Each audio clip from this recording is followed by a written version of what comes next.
Que alegria. Pessoal, né, retomando aqui, porque eu comecei a aula sem gravar, olha que alegria. A gente vai ver hoje a aplicação da transformada de Laplace na solução de sistemas, que é, sim, né, a gente já está vendo a parte da aplicação da teoria que a gente estuda para um caso mais focado na engenharia. Tá? Lembrando que aplicações mais específicas, por exemplo, teoria de controle, circuitos, depois DSP também, depois dessa cadeira, vocês vão chegar lá ainda. Eu não posso me adiantar, eu sempre penso que se a gente começa a correr muito rápido, muito mais do que a gente consegue, a gente vai acabar caindo. Que nem eu, né, que eu já tomei 2 ou 3 pianos na aula de tênis, porque eu tô com uma forma de jogador de pife, gordo, não consigo pegar as bolas, né? Eu quero, eu tento, mas eu me esculhambo todo. Então aqui é a mesma coisa, né? Então eu aconselho vocês a esperar um pouquinho, daqui a pouquinho vocês vão ver a teoria de controle, que é uma aplicação sensacional da teoria de sinais e sistemas. Vocês vão ver DSP, vocês vão ver projetos, sistemas de controle, controle digital, que é uma mistura das duas coisas, né?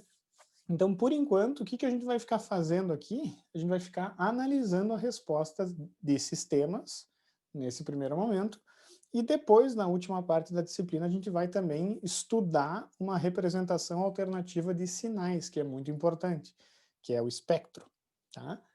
Por enquanto a gente vai ver isso. A gente vai adicionando camadas nesse bolo, né? Para ficar um bolo bem...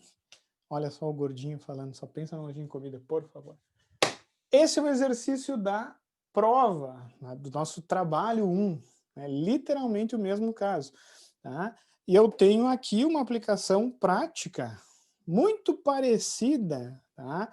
A equação que descreve esse movimento aqui vai ser muito parecida com o que descreve esse carro que está preso ali com uma mola, com um amortecedor, que é muito parecido também com uma suspensão de automóvel. Então esses sistemas mecânicos eles são muito análogos, muito parecidos, o modelo e a resposta. Então vamos imaginar isso aqui, ó, pessoal. Eu tenho um peso amarrado num elástico. Se eu dou um degrau e deslocar o meu braço para cima, observem como é que vai ser o deslocamento aqui desse transformador aqui embaixo. Ó. Dei um degrau. Vocês viram que não foi um degrau, né? Muito pelo contrário, foi uma coisa bem diferente. Né? Foi uma coisa oscilatória. Né? Esse sistema ele tem uma dinâmica específica. Tá? Que, obviamente, é função, por exemplo, da força que a mola exerce. Né?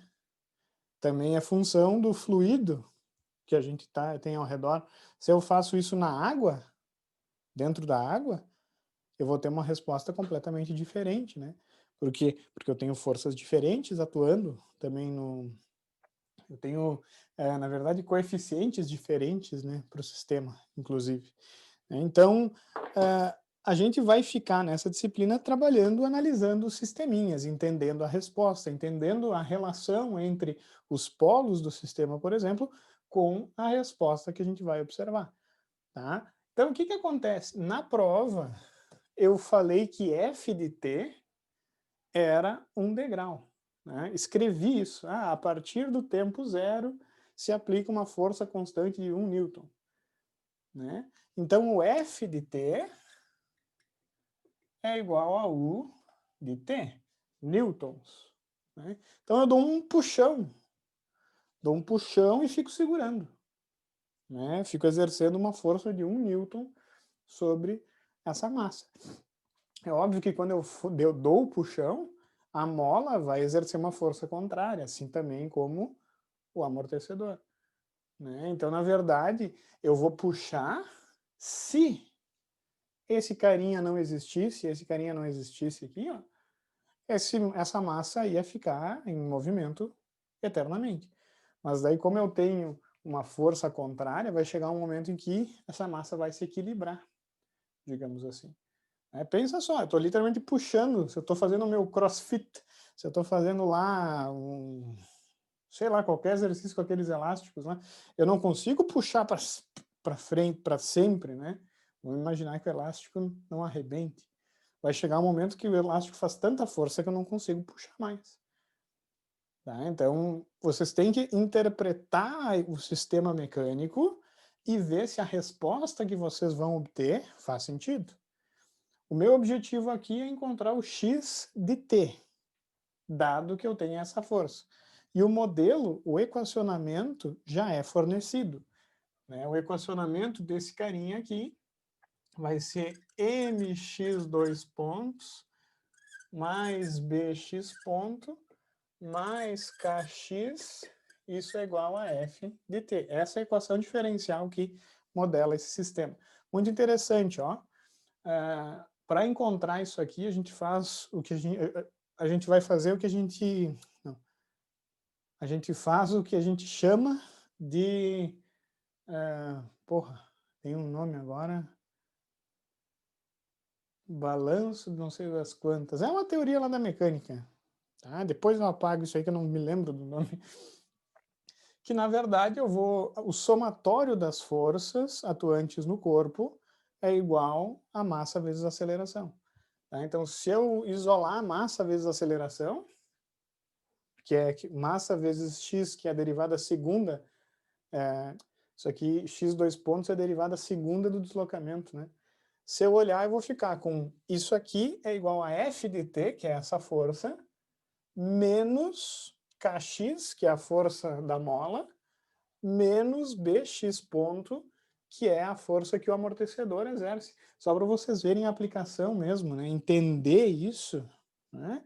Um amortecedor, quanto mais rápido, quanto maior a velocidade do deslocamento no amortecedor, mais difícil é de deslocar, porque mais força ele vai fazer. Então eu quero que vocês imaginem isso. Né? O jeito mais fácil, na minha opinião, de imaginar é tentar dar um tapa embaixo d'água. Né? Se vocês deslocarem a mão de vocês bem devagar, vocês não vão ter resistência nenhuma da água, né? Agora, no momento que tu tenta dar uma paulada, tipo dar um tapa num tubarão, né? Vocês vão ser impulsionados, porque eu tenho muita força. Porque esse líquido aqui vai fazer uma força que é proporcional à velocidade do meu braço. Tá? Na verdade, parênteses, não é proporcional à velocidade propriamente dita. Tá? Tem uma proporcionalidade com a velocidade ao quadrado também, mas a gente não conta porque não é linear, daí a gente não consegue resolver. Tá? Mas, enfim, tudo isso modela um sistema. Né? Então, para entender a prática, percebam que só para explicar essa equação eu estou levando bastante tempo. Né? Vocês vão ter cadeiras específicas para estudar isso, principalmente o pessoal do controle, que tem modelagem. Né? Modelagem faz exatamente esse estudo. Né? Agora, nós em sinais não. Primeiro, a gente está estudando como que eu aplico Laplace para solucionar esse sisteminha aqui. Tá? E é relativamente fácil de fazer, tá, pessoal? Primeiro ponto, a gente tem que verificar quais são os valores de B, de K e de M, né?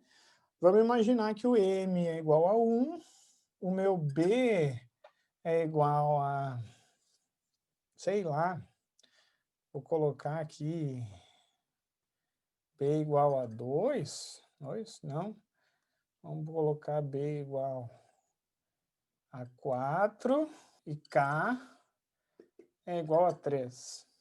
Um caso clássico, só para não dar muito trabalho. Então, se eu aplicar essas coisas aqui, eu vou ter que a equação diferencial vai ficar esta aqui, ó. Quando eu uso Laplace para solucionar um sistema, o primeiro passo é o seguinte, né? Tu tem que definir ou verificar no enunciado quais são as condições iniciais que esse sistema está sujeito. Né? No caso, né, no texto, se eu não falei, vocês assumam 0, porque é muito mais fácil. Né? No caso, vamos imaginar que o meu sistema está originalmente em repouso. Ou seja, ele está paradinho aqui, ó, tá de boa, em 0, vamos imaginar que esse é o deslocamento 0, bem o ponto ali, o meio é o 0. tá? E daí eu posso assumir que x de zero, que é a posição inicial, é zero. E x ponto de zero, que é a velocidade inicial, é zero, que é a velocidade. Isso é importante quando eu aplico o Laplace. Por quê? Porque a propriedade da derivação me diz que se eu tenho um f de t que eu sei a transformada de Laplace, f de s. Se eu derivo f de t, a transformada de Laplace da derivada da função vai ser s f de s menos f de zero.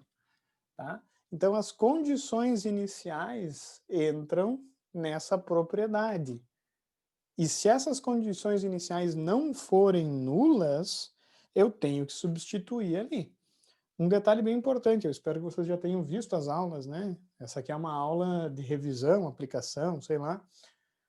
É importante, né, destacar que se eu quiser resolver toda a resposta numa tacada só, com Laplace eu consigo. Então é muito mais fácil, mas assim, ó, muito mais fácil do que solucionar no tempo. Daí vocês devem estar se perguntando, oh, por que eu aprendo a solucionar no tempo, né? Justo para vocês verem que essa é uma alternativa, primeiro, melhor, né? E segundo, que vai resultar na mesma solução. Tá? Só que aqui a gente vai fazer isso, usando Laplace, num outro domínio, não no domínio do tempo. A gente vai fazer utilizando as componentes de frequência e depois a gente volta para o tempo. Então, continuando rapidamente, ó, pessoal. Se eu derivo de novo a função, eu vou ter s ao quadrado, f de s, menos sf de zero, menos f ponto, ou linha de zero. Tá? Então, se eu tenho uma derivada de grau 2, 3, 4 ou 5, eu vou precisar de 2, 3, 4 ou 5 condições iniciais. Sempre o grau da derivada. Tá? Não esqueçam disso. Isso no tempo também valia, né? Também era assim. Então, o que eu vou fazer? Eu vou aplicar a propriedade da derivação à minha equação diferencial. Tá? Nesse caso, eu tenho x dois pontos. Então, a transformada de x dois pontos vai ser s ao quadrado, x de s, que é a transformada de Laplace da saída, x, tá?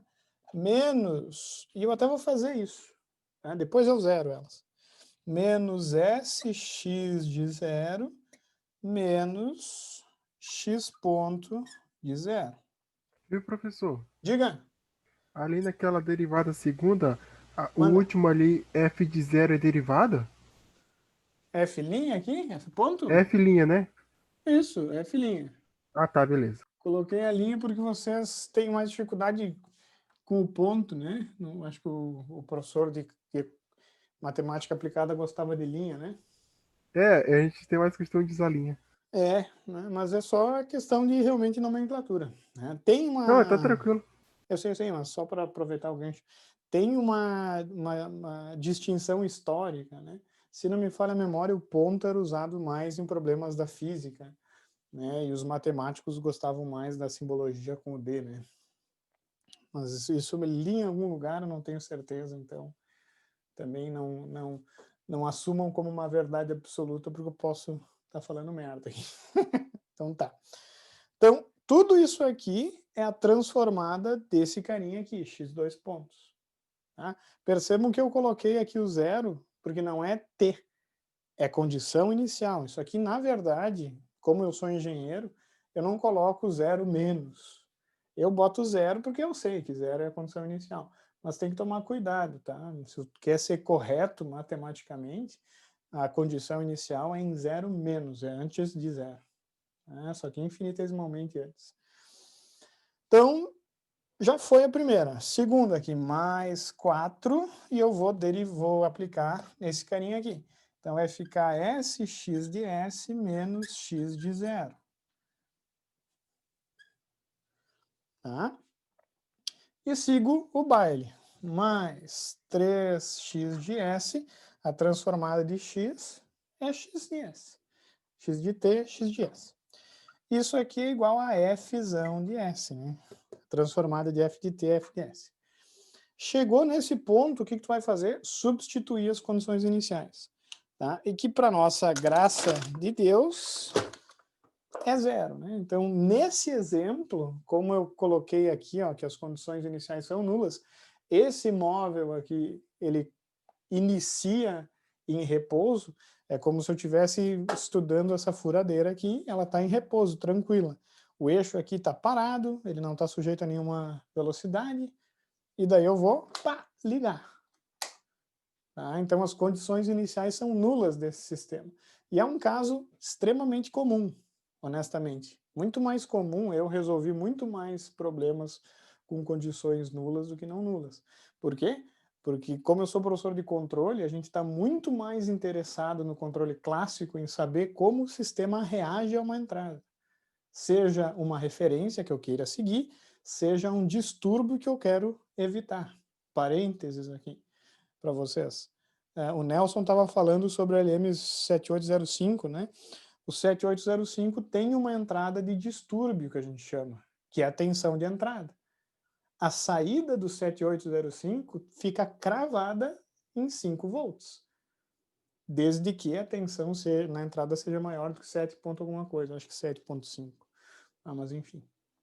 Tem alguns que funcionam até com uma tensão bem menor, mas enfim. Se eu dou um degrau nessa tensão de 7,5 para 10, a tensão de saída idealmente não pode mexer.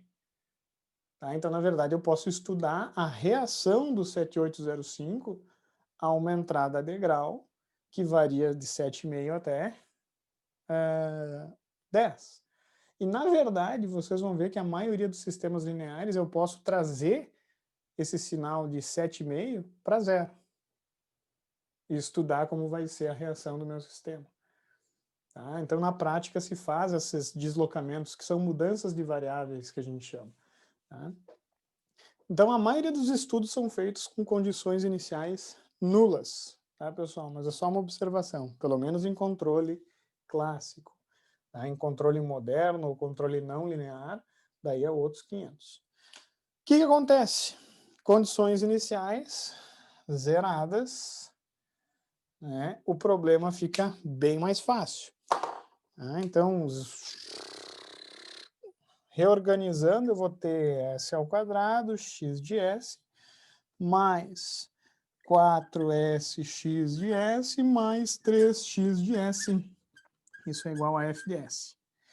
Tá? E já vou começar, a aula sobre isso já passou, já está gravada, então vou falar sobre uma coisa bem importante, que é a função de transferência.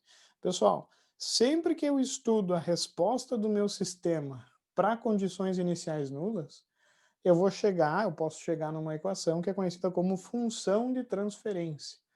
A função de transferência me diz exatamente como as componentes de frequência da entrada, né, vão ser modificadas pelo sistema para gerar as componentes de frequência da saída.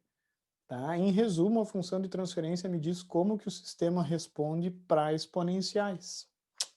E como aqui a gente trabalha com exponenciais em Laplace, faz todo sentido, né, a função de transferência para nós. Pelo menos tem que começar a fazer sentido para nós. Então, o que acontece? Se eu encontro a relação, a razão entre o sinal de saída e o sinal de entrada no domínio da frequência, eu encontro o que a gente chama de função de transferência. Isso se as condições são nulas, tá, pessoal? Então, o que eu vou fazer? Eu vou isolar o x, ó.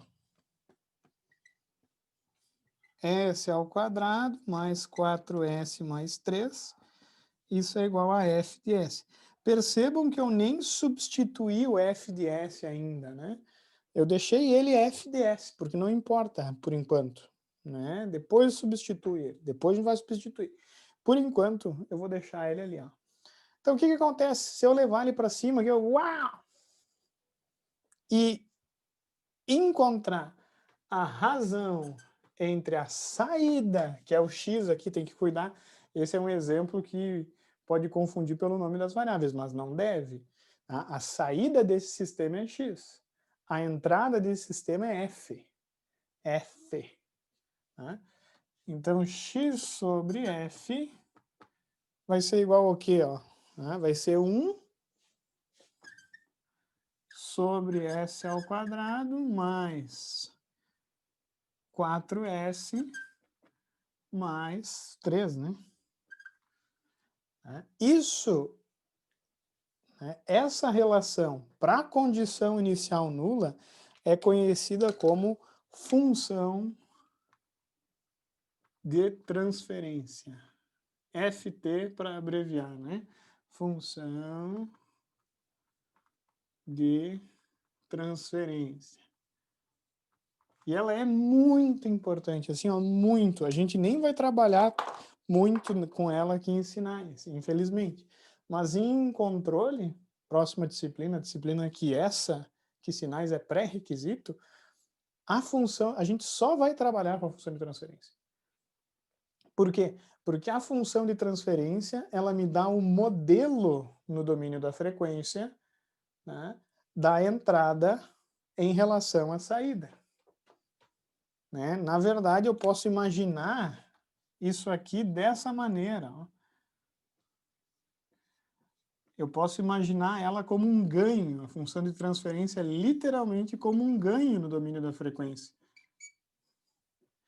Entra x de, no caso, f de s, entra f de s, sai o sinal x, que percebam, é a entrada vezes essa porcaria aí. Né? Então, essa porcaria ela é conhecida como H de S, G de S, porque vem do ganho, gain em inglês, né? Ou ganho em português. Né? Então, normalmente a função de transferência é denotada como H de S, aqui em sinais é H de S, em controle a gente usa muito G de S. Tá? Então, F vezes H é igual à saída do meu sistema, que nesse caso é X. Tá? Então, ela literalmente age como um ganho. Só que outro parênteses bem grande aqui. Esse ganho é no domínio da frequência. O que a função de transferência faz? Ela pega todas as exponenciais da entrada, todo o peso das exponenciais. Lembrem-se que a transformada de Laplace, ela me dá mais ou menos uma noção de densidade espectral, aonde está concentradas, ou estão concentradas, as exponenciais mais importantes. Né? Ela pega todas as exponenciais da entrada e multiplica por um ganho, dada a frequência dessa exponencial.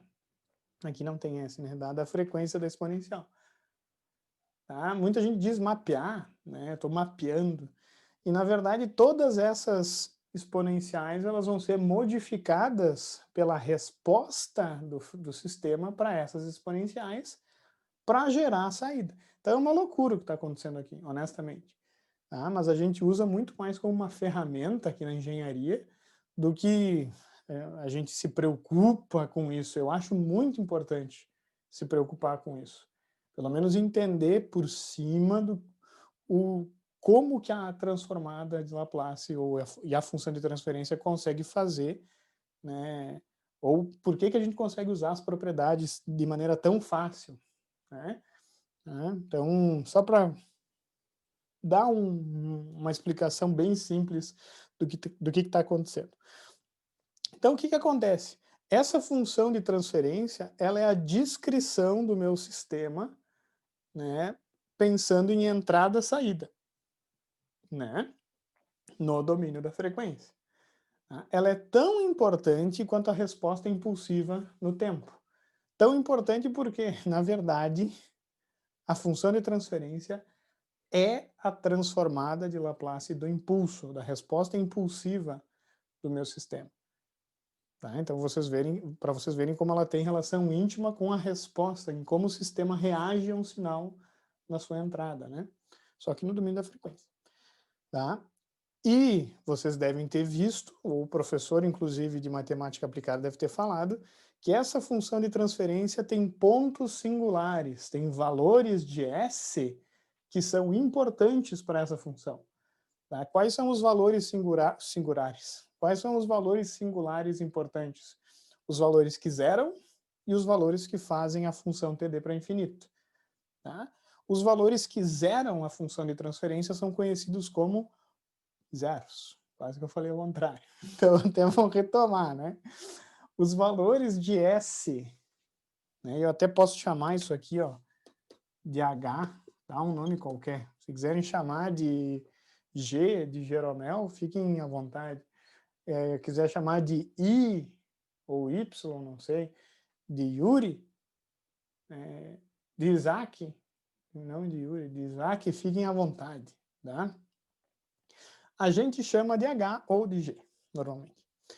Tá? Então, os valores de S que fazem H tender a zero são chamados de zeros da função de transferência. Tá? Os valores de S que fazem a função tender para infinito são conhecidos como polos. O que são os polos e os zeros? É bem fácil, na real. Os zeros são literalmente as frequências que o sistema não gosta. Tá? Por que o sistema não gosta? Porque se eu coloco uma exponencial com a mesma frequência do zero, o sistema não, essa exponencial não vai alcançar a saída. Né? O sistema, ele zera essa componente de frequência na saída. Literalmente isso, literalmente isso. Essa frequência não se cria, o sistema não gosta dessa frequência. Ele o quê? Ele rejeita essa frequência. Ao passo que os polos são as frequências que o sistema gosta. Né? Então, é bizarro. Mas, por exemplo, os polos, eles são tão importantes que o sistema cria essas componentes de frequência. Pensa só, ó, se isso aqui fosse uma barra metálica, né? Se eu desse um degrau, esse carinha ia fazer assim, né? Agora, como esse sistema ele tem memória, ele tem dinâmica, né? Pode ver que a resposta dele a um sinal que é simplesmente um degrau é bem mais complexa, né? Ó. De onde é que surge essas componentes aqui que são oscilatórias? Surge da dinâmica do sistema, que fundamentalmente no modelo matemático, conhecido como função de transferência, são polos, tá? Por quê? Porque os polos são as frequências que o sistema tem afinidade, que o sistema gosta, que o sistema naturalmente produz. Exemplo, um balanço de criança, né? Um balanço de criança, né? Esse sistema naturalmente tem, ó, um comportamento, né? Não importa se eu bato para a esquerda, bato para a direita, mexo o meu braço, vocês conseguem ver sempre um padrão, né? Por quê? Porque é a dinâmica dessa porcaria, a dinâmica desse sistema. Ô, professor. Né? Diga. É a mesma coisa com a ressonância? Mesma coisa com a ressonância. O que é a ressonância? Eu até já falei para vocês, falei em controle, na verdade, esse semestre, né? Olha só, eu espero que vocês entendam isso, porque isso é bonito, é lindo, é maravilhoso. A ressonância acontece quando eu coloco no sistema uma frequência que ele naturalmente produz. Ponto. Isso é a ressonância. Se pensa só num balanço, tá? Vocês conseguem ver a frequência que ele está oscilando, né? E lembrem-se que essa frequência não é propriamente uma senoide, é uma senoide amortecida. Tá?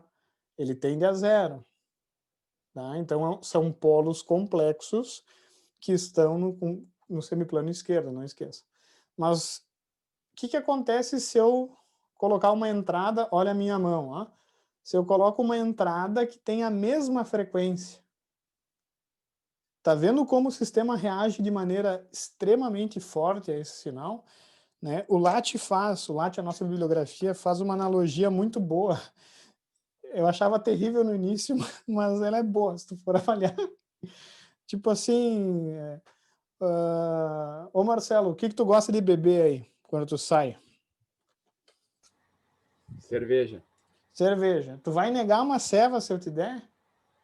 Não. Não, né? Então é a mesma coisa com o sistema. O sistema ele não vai rejeitar uma frequência que ele gosta, muito pelo contrário. Né? Isso vai escalonar num sinal muito mais forte. Né? O Marcelo provavelmente ia ficar bêbado e eu também junto porque eu gosto de cerveja. Tá? Então o Latte faz essa analogia com um alcoólatra. O alcoólatra não vai negar o álcool. Na verdade, um pequeno sinal, uma pequena dose, já vai ser suficiente para ele, né, querer mais e continuar aumentando, digamos assim, a sua resposta. É o que acontece com sistemas. Tá? Pessoal, está tudo intimamente ligado à localização dos polos e dos zeros. As frequências que o sistema gosta são as localizações, coincidem com as localizações dos polos do sistema, que são os autovalores. Não se enganem, são os autovalores, tá? Na maioria das vezes. Tá? E são os valores que fazem essa função tender para o infinito. Tá? São, em resumo, as raízes do denominador. Tá? Por quê? Porque se eu zero o denominador, esse carinha vai tender para infinito. Nesse sistema, quais são os polos? São as raízes desse polinômio.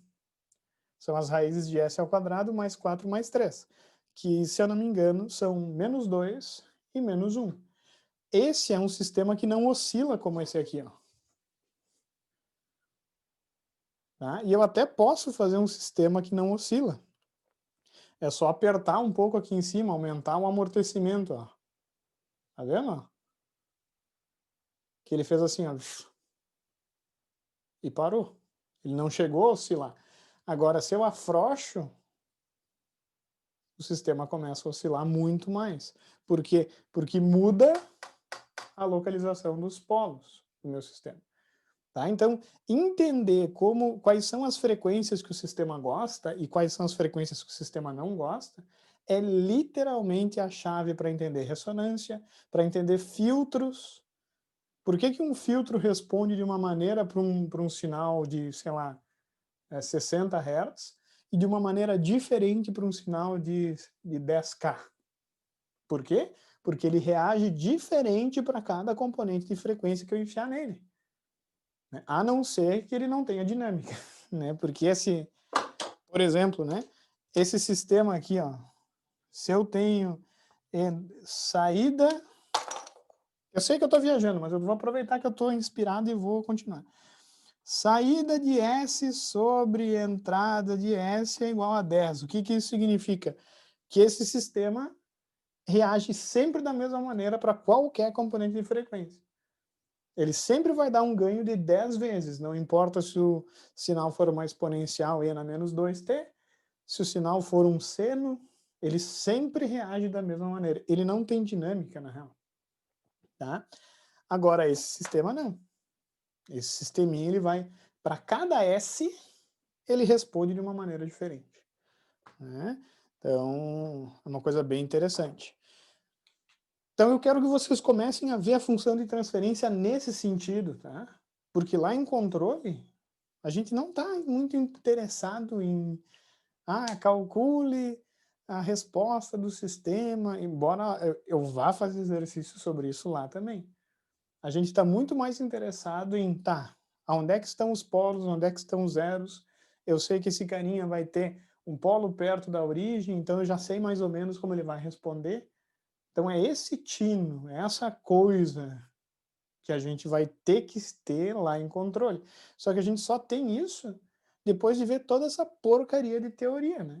Entender que Laplace é uma representação em exponenciais, que a função de transferência é a resposta para cada exponencial, como eu posso representar todos os sinais como exponenciais, então eu posso usar Laplace para qualquer sinal. Em resumo, é isso.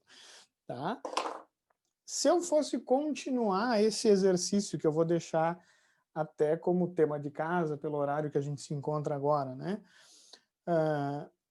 Feita essa explicação inicial sobre a função de transferência, voltando ao meu exercício, tá? Eu tenho que lembrar que a entrada que eu estou estudando é um degrau unitário. Perfeito? Então eu sei a transformada de f, de s. Eu preciso encontrar x de s para depois fazer a transformada inversa e encontrar x de t. Então, pessoal, continuando essa abordagem, com certeza eu poderia escrever isso. Até ficou ruim aqui, eu vou fazer uma divisão bizarra no quadro.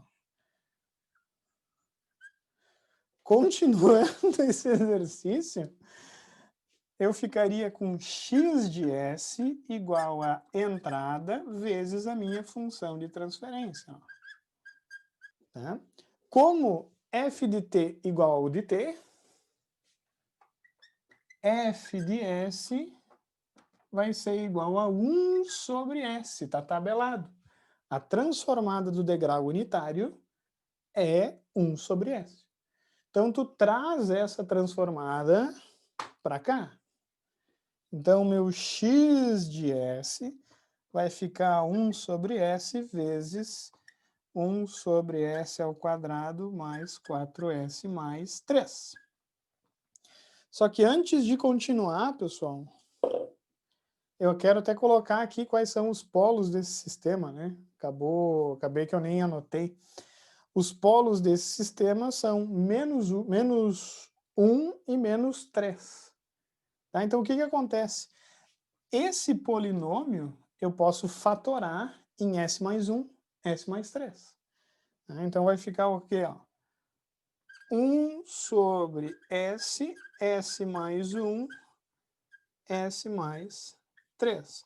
Muito importante. Eu não vou terminar esse exercício, vou deixar como tema de casa. Mas eu quero que vocês entendam o seguinte, ó. Quando eu for buscar a transformada inversa, porque o meu objetivo era encontrar x de t, né, que é a inversa de x de s, eu tenho que ir lá para a tabela. E na tabela eu não vou encontrar nada parecido com isso. Eu vou encontrar tudo parecido com os termos parciais aqui desse denominador. Mas essa transformada não está tabelada. Daí eu vou ter que fazer exatamente o que a gente fez na última aula de exercícios, que é fazer a divisão em frações parciais desse infeliz. Porque daí cada fração individual vai ter sua transformada. Um detalhe, pessoal, muito importante. Se vocês olharem esse denominador, eu vou ter 3 exponenciais na resposta.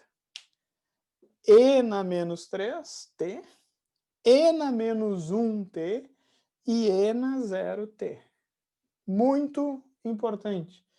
Os polos dessa função de transferência originam exponenciais na resposta desse sistema. E na menos t, no caso, e e na menos 3t. Ok? E na 0 surge da onde? Surge da entrada que eu apliquei. Não surgiu do além, né? Surgiu da entrada que eu apliquei. E é muito parecido com o que a gente viu, ó. Até vou encurtar aqui para aparecer melhor. Se eu dou um degrau nesse sistema, vocês podem ver que a minha saída, o meu degrau fez assim. A minha saída fez assim, ó. Ou seja, eu tenho um degrau ali no meio também, que é o modo que surge da entrada, ele se origina da entrada. Porque isso, não esqueçam, desde a análise temporal. A saída de um sistema vai ser uma mistureba da dinâmica que ele tem, que ele possui naturalmente, com o sinal de entrada dele. Isso continua sendo verdade aqui no domínio da frequência. Eu só estou resolvendo de uma maneira diferente. Pessoal, para a aula que vem, terminem a solução, me lembrem que eu posto no Moodle ou posto no Teams a resposta. Tá? Ou eu faço uma aulinha bem rápida para mostrar como é que eu faço, por exemplo, essa inversa no MATLAB, ou como eu uso o MATLAB para me auxiliar. mas vocês têm que saber fazer a decomposição em frações parciais direito, ou pelo menos saber uma das técnicas. O Latte também fala sobre a técnica de Heaviside para solucionar esse tipo de situação. Tá? Mas na última aula eu fiz um exemplo bem parecido, tá? Então é só aplicar o conhecimento que vocês viram na última aula para solucionar esse carinha. Tá? E daí vocês vão ter naturalmente como que é o sinal x de t, que é o deslocamento dessa massa. Né? Pessoal, eu vou parar por aqui, porque a gente já deu o nosso horário, né? Então, fica esse teminha de casa para vocês. Eu trago na aula que vem a resposta. Me lembrem aí que eu trago, né? E é isso aí. Boa sexta-feira. Espero que vocês tenham gostado. Eu sei que eu falei muito nessa aula, eu falei muito rápido, mas esse é um assunto que às vezes eu começo a viajar e é difícil voltar, entende? É difícil voltar, né? Mas enfim. Falou.